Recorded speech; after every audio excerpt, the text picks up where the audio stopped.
নির্বাচন আসলে দুটো জিনিস হয়। একটা জিনিস হচ্ছে জনগণের মধ্যে একটা রাজনৈতিক সচেতনতা তৈরি হয়।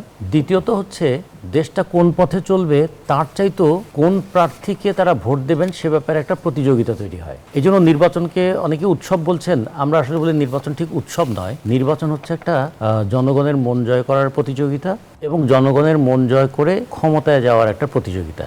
ওনার এই অসমর্থিত বক্তব্য, তাটা আমার উত্তর দেওয়ার ইচ্ছা ছিল না, কিন্তু মানুষ যারা শুনছেন তাদের তো অন্তত কিছু একটা জানা দরকার। আপনি দেখেন এই সরকার আমলে বিএনপি নিরলসভাবে গত 17টা বছর আন্দোলন করেছে। বিএনপি পরিবারের মানুষরা, বিএনপি তথা যারা রাজনীতি করেছে তারা যেভাবে আক্রান্ত হয়েছে, আপনি দেখবেন যে সমস্ত পরিবার বিএনপির আক্রান্ত হয়েছে তারা মামলা করেছে। স্বৈরাচার বিরোধী মামলা কিন্তু বেশিরভাগই হয়েছে, আপনি লক্ষ্য করবেন যারা স্বৈরাচারের বিরুদ্ধে আন্দোলনরত ছিলেন তারা। টানা 1.5 দশকের রাজনৈতিক স্থবিরতা কাটিয়ে আজ থেকে দেশ জুড়ে শুরু হয়েছে ভোটের উৎসব।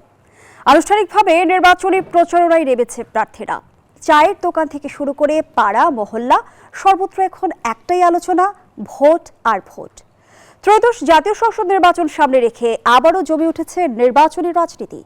প্রতিদ্বন্দ্বী দলগুলো ভোটারদের কাছে হাজির হচ্ছে নানা প্রতিশ্রুতি নিয়ে। বিশ্বজুড়ে এটি গণতান্ত্রিক চর্চার অংশ হলেও বাংলাদেশের বাস্তবতায় প্রশ্ন থেকেই যায়, এই প্রতিশ্রুতিগুলোর পরিণতি কি? নির্বাচনের আগে প্রতিশ্রুতির অভাব থাকে না, কিন্তু ক্ষমতায় গেলে অনেক অঙ্গীকারই হারিয়ে যায় ফাইলের ভেতরে। তাহলে নির্বাচনী প্রতিশ্রুতি কি কেবল প্রচারণার অংশ, নাকি ভোটারদের সঙ্গে করা একটি দায়বদ্ধ চুক্তি?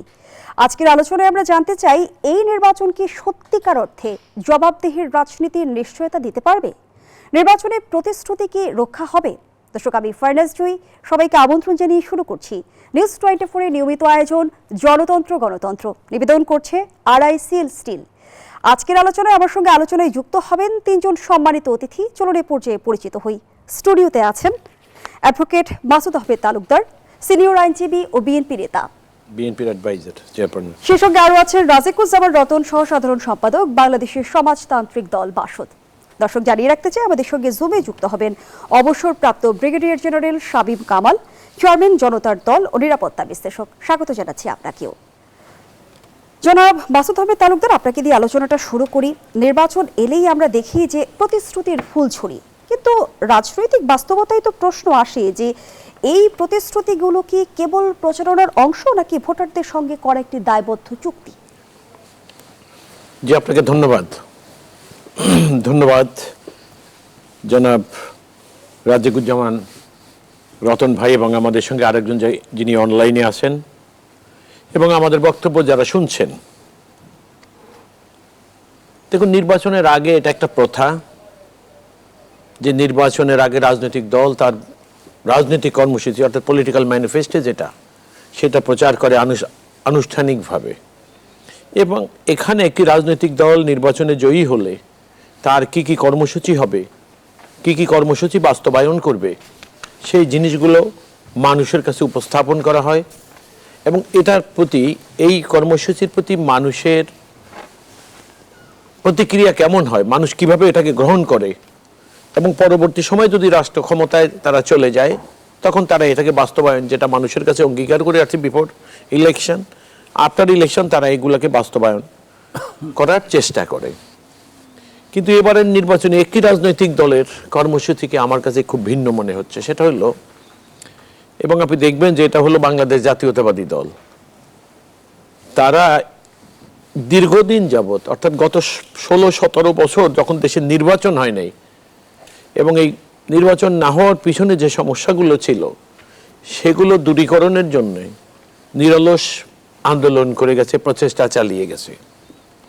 এবং এই আন্দোলনরত অবস্থায় তাদের একটা পর্যায়ে গিয়ে জাতীয় সংসদ নির্বাচন যখন কোনো না কোনো নির্বাচনে, যেমন কোনোটায় বিএনপি অংশগ্রহণ করেনি, আবার কোনোটায় গিয়েছে, তখন থেকে একটা পর্যায়ে গিয়ে বিএনপি মনে করলেন যে না, দেশটা একটা ধ্বংসের দ্বার প্রান্তে উপনীত, এগুলোকে পুনর্নির্মাণ করতে হলে, অর্থাৎ রাষ্ট্র মেরামত করতে হলে, আপনি দেখবেন দীর্ঘদিন আগে, অর্থাৎ এই 2024-এর স্বৈরাচারের পতনের বহু আগে বিএনপি কিন্তু তার রাজনৈতিক কর্মসূচি, যেটাকে 31 দফা আমরা বলি, সেটা বিএনপি ঘোষণা করেছে।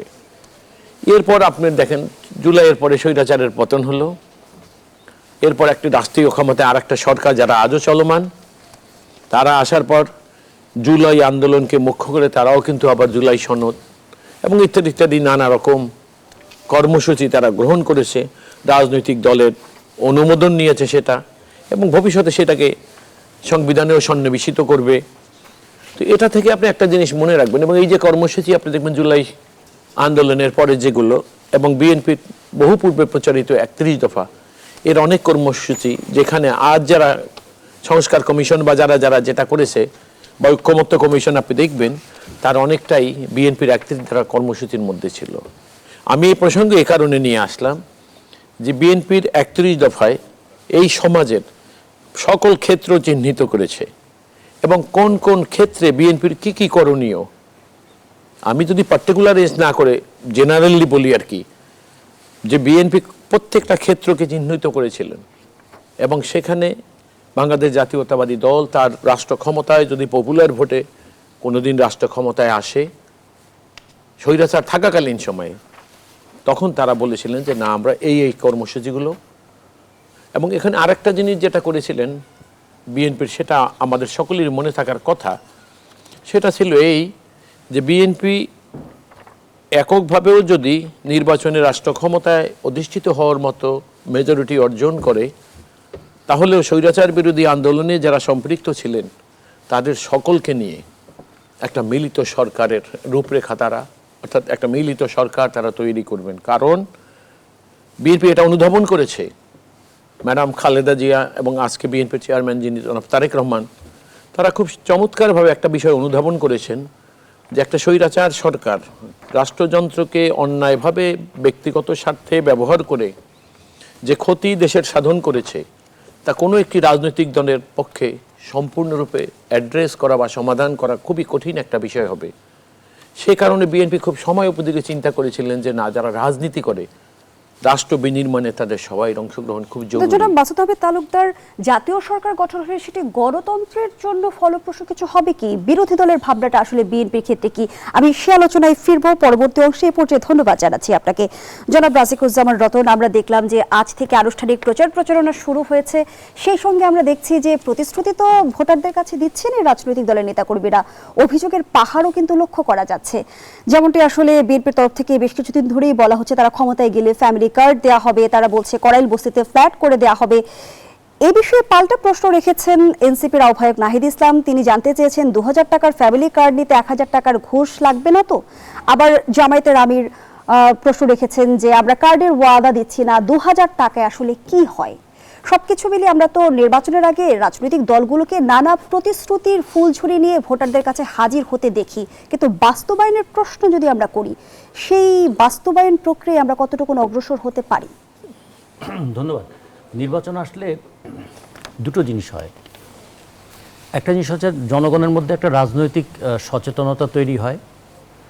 দ্বিতীয়ত হচ্ছে দেশটা কোন পথে চলবে তার চাইতো কোন প্রার্থীকে তারা ভোট দেবেন সে ব্যাপারে একটা প্রতিযোগিতা তৈরি হয়।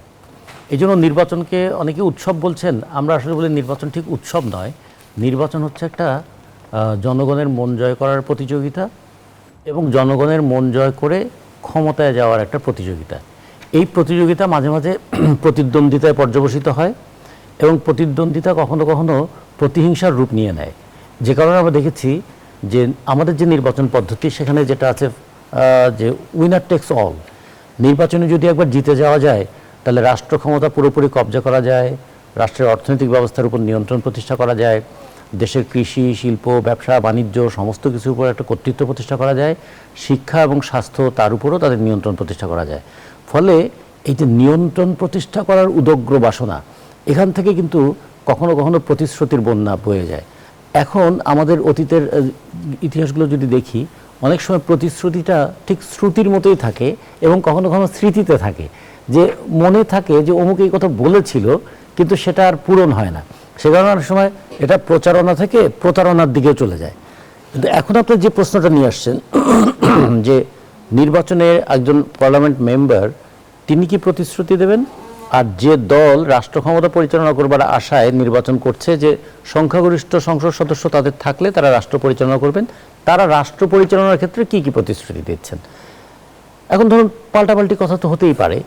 বাংলাদেশের ফ্যামিলি কত? বাংলাদেশের ফ্যামিলি যদি ধরি 4.5 কোটি ফ্যামিলি, গড় ফ্যামিলি সাইজ ধরলে, আচ্ছা সেই ফ্যামিলির মধ্যে কতটা ফ্যামিলি দরিদ্র বা হতদরিদ্র? আচ্ছা যদি সাপোর্ট দিতে হয় তাহলে তো দিতে হবে দরিদ্র এবং হতদরিদ্রকে। যারা মধ্যবিত্ত উচ্চবিত্ত আছে তাদের তো সাপোর্ট দরকার নাই। অতীতে দেখা গেছে যে যাদের দরকার তারা পায়নি, যাদের দরকার নেই তারা পেয়েছে।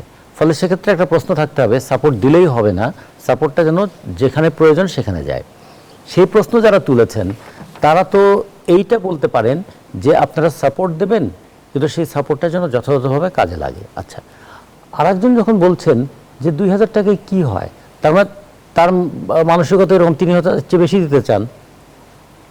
তাহলে প্রশ্নটা তো এরকম হওয়া উচিত ছিল যে আমরা কি ফ্যামিলি সাপোর্ট দিয়ে আমাদের রাষ্ট্রটাকে টিকিয়ে রাখবো, নাকি ফ্যামিলিগুলোতে কর্মসংস্থানের ব্যবস্থা করে যাতে তারা টিকে থাকতে পারে। তাহলে আমাদের পরিকল্পনা কি হবে, ইমিডিয়েট টাস্ক কি, আলটিমেট টার্গেট কি, এইটা একটু নিয়ে আলোচনা হতে পারে, এটা নিয়ে বিতর্ক হতে পারে। আমরা যেটা বলতে চাই যে আমরা বাসদের পক্ষ থেকে আমরা মনে করি যে রাষ্ট্র পরিচালনার একটা নীতি হচ্ছে তো রাজনীতি। সেই ক্ষেত্রে কি করব, কার জন্য করব, কিভাবে করব, এবং সবচেয়ে বড় কথা কেন করব। এই কারণে সমাজে যে একটা বিদ্যমান বৈষম্য আছে, এই বৈষম্যটা দূর করার চেষ্টা করব না। রক্ত দেওয়ার সময় সবাই রক্ত দেই, কেন সুফল সবার ঘরে আসে না? কেন কৃষক ফসল ফলিয়েও ফসলের দাম পায় না, আর শ্রমিক ঘাম ঝরিয়েও সস্তায় পণ্য কিনতে পারে না? এর মাঝখানের টাকাটা কোথায় চলে যায়? আমরা কি খাত ভিত্তিক দুর্বলতা চিহ্নিত করে যথাযথ পদক্ষেপ নিতে পারছি কিনা, সেইটাই সেটা আমাদের নিশ্চয়ই আমাদের তো প্রশ্ন। নির্বাচন, সে আলোচনায় এই ফিরবো, বিতর্কগুলো এই জনাব জায়গায় হওয়া হাসান উচিত ছিল ধন্যবাদ যে জানাচ্ছি টাকা, পর্যায়ে। একটা কথা একটু বলে শেষ জি, করি। নিশ্চয়ই। যারা বলছেন যে এই টাকা দিয়ে কি হবে, তারা আবার অনেকে বলছেন আমরা ক্ষমতায় গেলে উচ্চশিক্ষা ফ্রি করে দেব। আবার তাদেরই দলের তাদেরই একটা জোটের একজন তারা বলছেন যে ক্ষমতায় গেলে তারা আফগানিস্তানের মতন ব্যবস্থা করবেন। আফগানিস্তানে ক্লাস 5-এর পরে মেয়েদের পড়া বন্ধ, আর এখানে আবার এনারা বলছেন যে মেয়েদেরকে উচ্চশিক্ষা ফ্রি করে দেবেন। তাহলে এই ধরনের যে প্রতিশ্রুতি যারা দিচ্ছেন সেগুলো নিয়েও একটু আমাদের বিবেচনা করতে হবে, এর কতটা যুক্তিসঙ্গত আর কতটা বাস্তবায়নযোগ্য। ধন্যবাদ জানাচ্ছি আপনাকে। দর্শক, আমাদের সঙ্গে জমে যুক্ত আছেন ব্রিগেডিয়ার জেনারেল অবসরপ্রাপ্ত শামীম কামাল। শামীম কামাল, নিশ্চয়ই আপনি আমার কথা শুনতে পাচ্ছেন। নির্বাচনী প্রতিশ্রুতি তো আমরা বরাবরই দেখি রাজনৈতিক দলগুলো দিয়ে থাকে, এবং আমরা দেখছি যে ত্রয়োদশ নির্বাচন সামনে রেখে প্রচারণা ইতিমধ্যে জমে উঠেছে, এবং মাঠে আপনি নিজে অবস্থান করছেন। মাঠের বাস্তবতা আপনার কাছ থেকে একটু জেনে নেব। সেই সঙ্গে এবারের নির্বাচন কি জবাবদিহির রাজনীতির যে বাস্তবতার কথা আমরা প্রায়শই বলি সেটি নিশ্চিত করতে পারবে কিনা, সে বিষয়ে যদি বলেন। জি, আপনাকে অসংখ্য ধন্যবাদ আজকের সহবিজ্ঞ আলোচক। মাঠের অবস্থা খুব একটা ভালো না, আমি একেবারে তৃণমূল লেভেল থেকে বলছি। আমরা যে জিনিসটাকে একেবারে অলক্ষ্যে রেখে যাচ্ছি বা একেবারে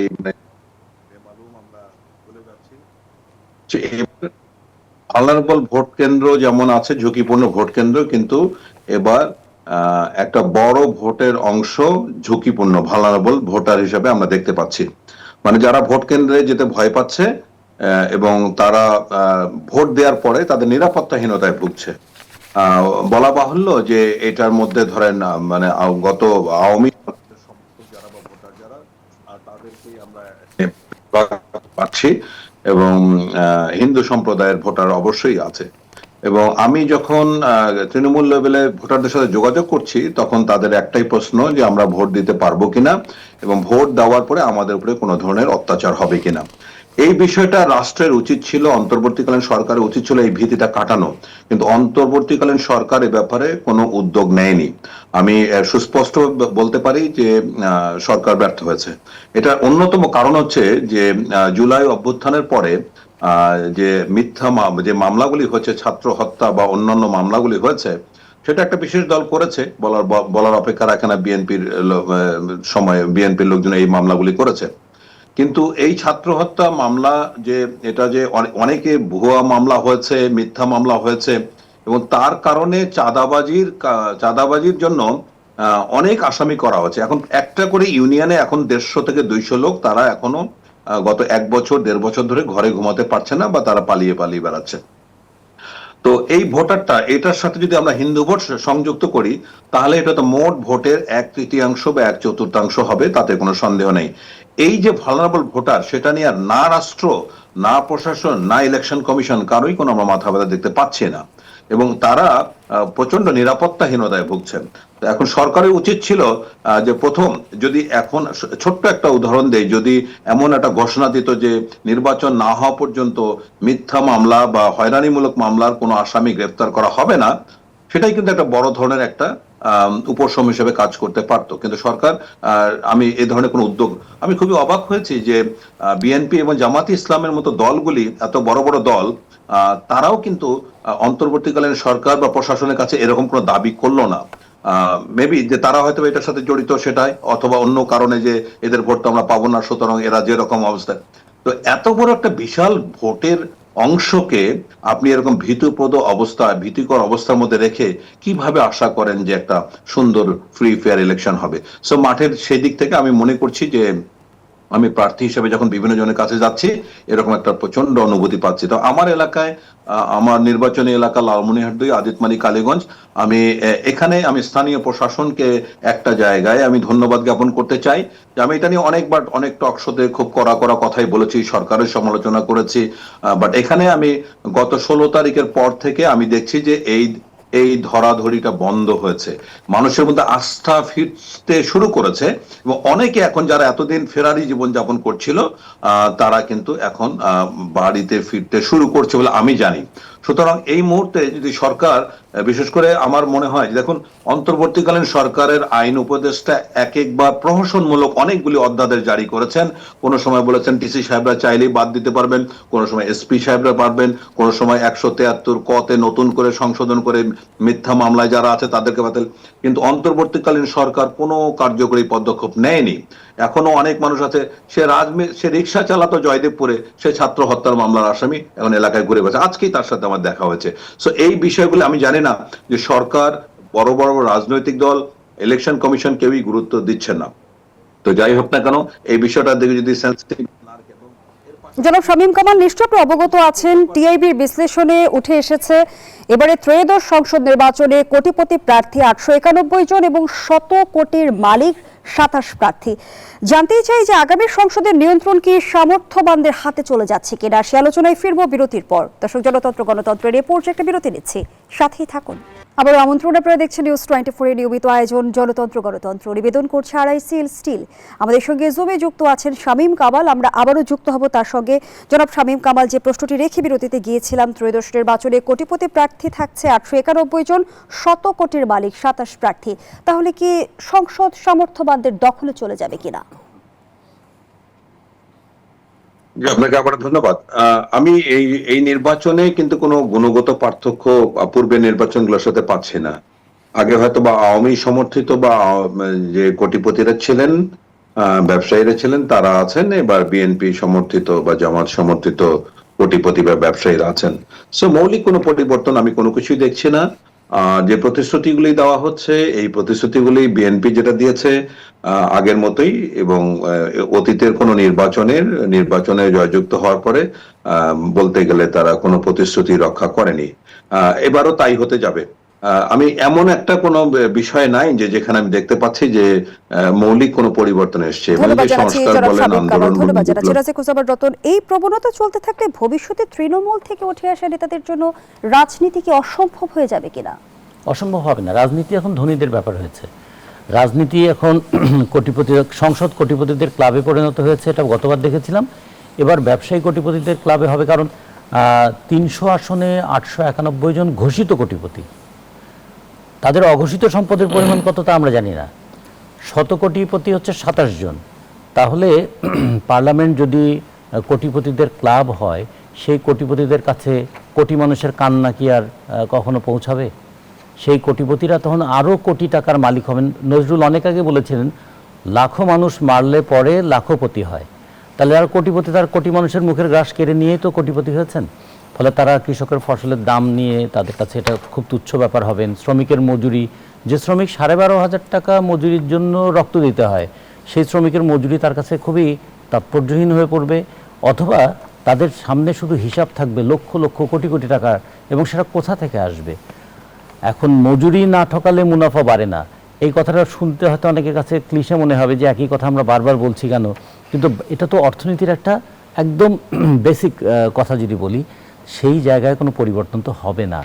আমরা এই জন্য বলেছি যে আমরা বাংলাদেশের অবস্থাটা পরিবর্তন করতে চাই সবাই, কিন্তু অবস্থাটা পরিবর্তন করতে চাইলে ব্যবস্থাটা তো পরিবর্তন করতে হবে। ধন্যবাদ জানাচ্ছি। যে ব্যবস্থা জনাব রাসিকুজ্জামান কোটিপতিদেরকে রতন। সংসদে পাঠায় সেই ব্যবস্থা বহাল রেখে কোটি মানুষের স্বার্থ তো রক্ষা হবে না। নিশ্চয়ই না। জনাব মাসুদ তালুকদার, 25.5% প্রার্থী এবারে ঋণগ্রস্ত এবং দায়ের পরিমাণ 18,868 কোটি টাকা, এমন তথ্য উঠে এসেছে টিআইবির বিশ্লেষণে। জানতে চাই, যেসব প্রার্থী নির্বাচনের আগে হাজার কোটি টাকার ব্যাংক ঋণে ডুবে আছেন, ক্ষমতায় গেলে নীতি নির্ধারণে তারা কতটা স্বাধীন থাকতে পারবেন বা স্বচ্ছ থাকতে পারবেন? জি, আপনাকে ধন্যবাদ। দেখুন, আমি কথাটাকে এইভাবে বলি, আমাদের আলোচনায় একটা কথা উঠে আসতেছে যে দাদা আর্থিকভাবে সচ্ছল,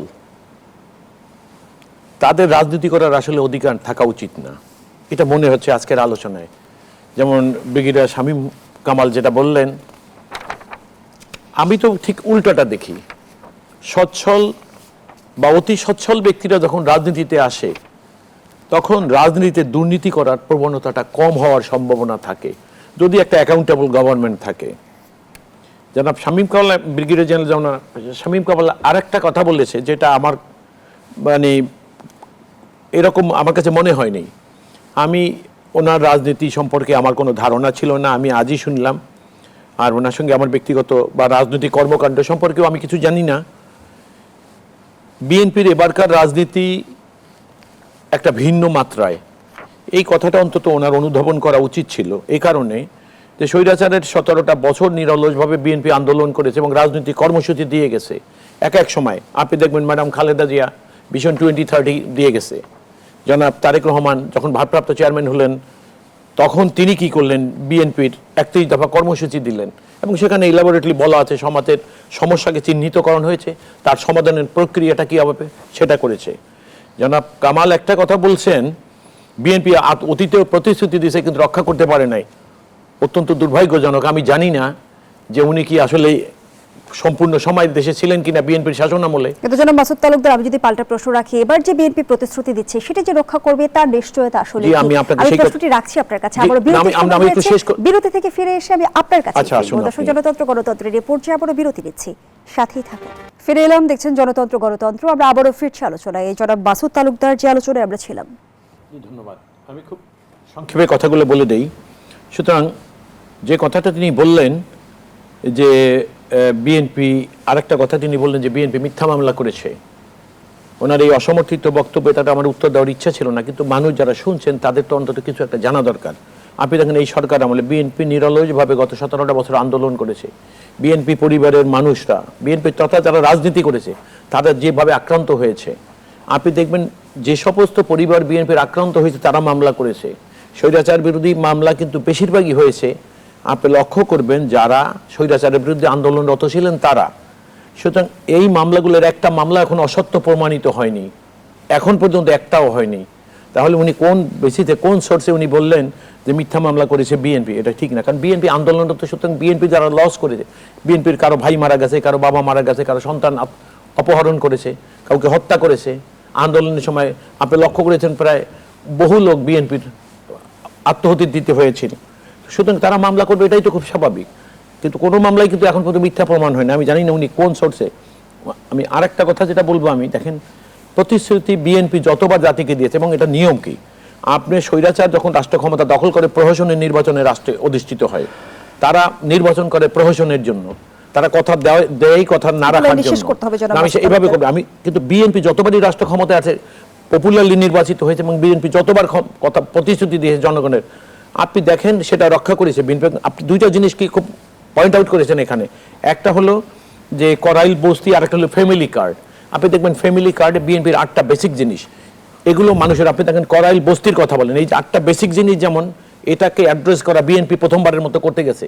এবং বিএনপি যদি জনগণের ভোটে নির্বাচিত হয়ে রাষ্ট্র ক্ষমতায় যায়, তখন আপনাকে মনে রাখতে হবে আমাদের সকলকে, এটা বিএনপির প্রতিশ্রুতি, তখন সরকারের প্রতিশ্রুতি হবে এটা। আর করাইল বস্তির কথা বলছেন, এই কর্মক্ষম ব্যক্তি যারা প্রতিনিয়ত শ্রম বিক্রি করছে দেশে মানুষের কল্যাণে, এই মানুষগুলো কিন্তু এরকম মানবতার জীবনের বস্তিতে বসবাস করে। আমি শেষ করে দিচ্ছি, শেষ 1 মিনিট। সুতরাং তাদের জন্য বিএনপি আইডেন্টিফাই করতে পেরেছে এবং তাদের জন্য বিএনপি, আমি আবারও বলছি, ক্ষমতায় আসলে বিএনপির প্রতিশ্রুতি এটা বিএনপি সরকারের তখন।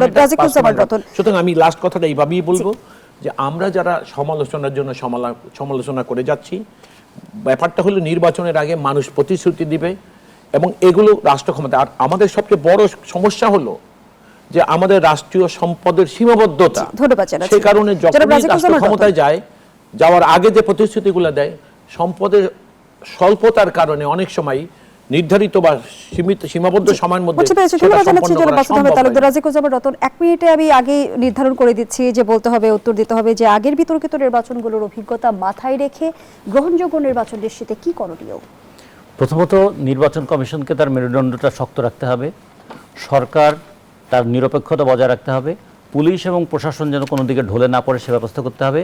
আর নির্বাচনে অংশগ্রহণকারী দলগুলো তারা একটা গণতান্ত্রিক সহিষ্ণুতার পরিচয় দেবেন এবং গণতান্ত্রিক মূল্যবোধের পরিচয় দেবেন। আর সবচেয়ে শেষ কথা যেটা বলতে চাই, সক্রেটিস অনেক আগে বলেছিলেন যে আইন গরিবদেরকে শাসন করে আর ধনীরা আইনকে শাসন করে। এই পার্লামেন্ট হচ্ছে আইন তৈরির জায়গা।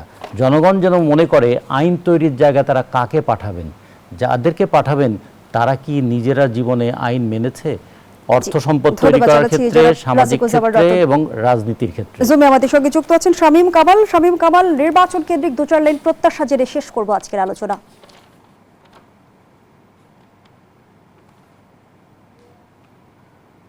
জি, আমি আপনাকে শুনতে পাইনি। জনাব শামীম কামাল, নির্বাচন কেন্দ্রিক আপনার কি প্রত্যাশা রয়েছে? 2-4 লাইনে শুনবো। জি, প্রত্যাশা এটা একটা নির্বাচন হতে যাচ্ছে। তার আগে আমি দুটো একটা কথা বলতে চাই। মাসুদ সাহেব হয়তোবা সেই দলের সমর্থক, কিন্তু উনি কিছু অপ্রাসঙ্গিক ব্যাপার তুলেছেন, যে আমি দেশে ছিলাম কিনা, আমাকে চেনেন না, আমার দল সম্পর্কে। এটা ওনার ব্যক্তিগত বিষয়। তবে আমরা বিষয়ভিত্তিক আলোচনা করলে ভালো, এটা ব্যক্তিগত আক্রমণের মধ্যে জায়গায় চলে যায়। আমি 3টা প্রশ্ন করতে চাই। স্বাধীনতার পরে গত বছর 5ই আগস্টের পর বাংলাদেশের সর্বোচ্চ মামলা বাণিজ্য হয়েছে, এ কথা অস্বীকার করার কোনো স্কোপ নাই। এবং বড় বড় রাজনৈতিক দল যদি আমরা শুনি জনাব শামীম কামাল। জি, আমি শুনতে পাইনি, সরি। জি, আমরা আমাদের আয়োজনের একেবারেই শেষ পর্যায়ে অসংখ্য ধন্যবাদ জানাচ্ছি আপনাকে। সেই সঙ্গে ধন্যবাদ জানাচ্ছি রাজিকুল জামান রতন এবং মাসুদ আহমেদ তালুকদার। আপনাকে আমাদের হাতে সময় একদমই নেই। দর্শক, এখানেই শেষ করছি জনতন্ত্র গণতন্ত্রের আজকের আয়োজন। ধন্যবাদ এতক্ষণ আমাদের সাথে থাকার জন্য।